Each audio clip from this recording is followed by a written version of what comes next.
646. As employers across the country scale back their DEI hiring practices, this morning we're learning Minneapolis is doing something different. The City Council approved a new study on recruiting more female firefighters. Audrey Russo has some history behind the story. The path the Trailblazers lit, not too long after I was born, is visible to Minneapolis's female firefighters, but it's definitely dimmed a bit. very heavy. Yeah, 3 decades ago was the first time that there was an all-female crew, and even currently there's not an all-female crew on the department.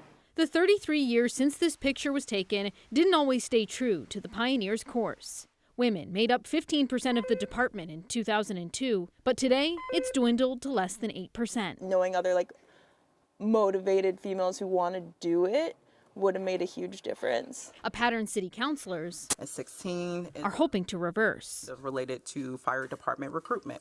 This review will focus specifically on the hiring and recruitment of female candidates. Councilmember Chavez. Aye. Councilmember Vita. Aye. Councilmember Ellison. Aye. Councilmember Koski. Aye. Emily Koski says the new approved study will research how other fire departments nationwide recruit and retain women. This is about representation. This is about making sure that it's a reflection of who we are as a city and a reflection of who our residents are. A visible sign you're wanted that can work, Yes, I believe it does. according to Assistant Chief Melanie Rucker. I was going to school for nursing. 7:53 and good morning to YOU.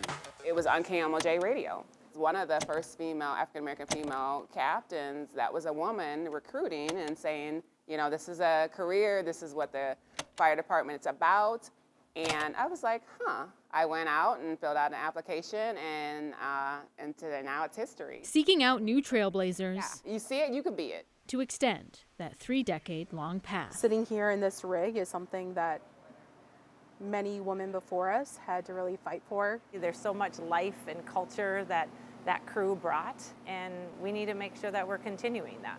In Minneapolis, Audrey Russo. I love that, and thanks to Audrey Russo reporting. I love that what she said, if you see it, you can be it, which is so true because representation so matters. Representation matters so much. Good to see that push. Loved it. Love it. All right, let's get out to Mace in for John.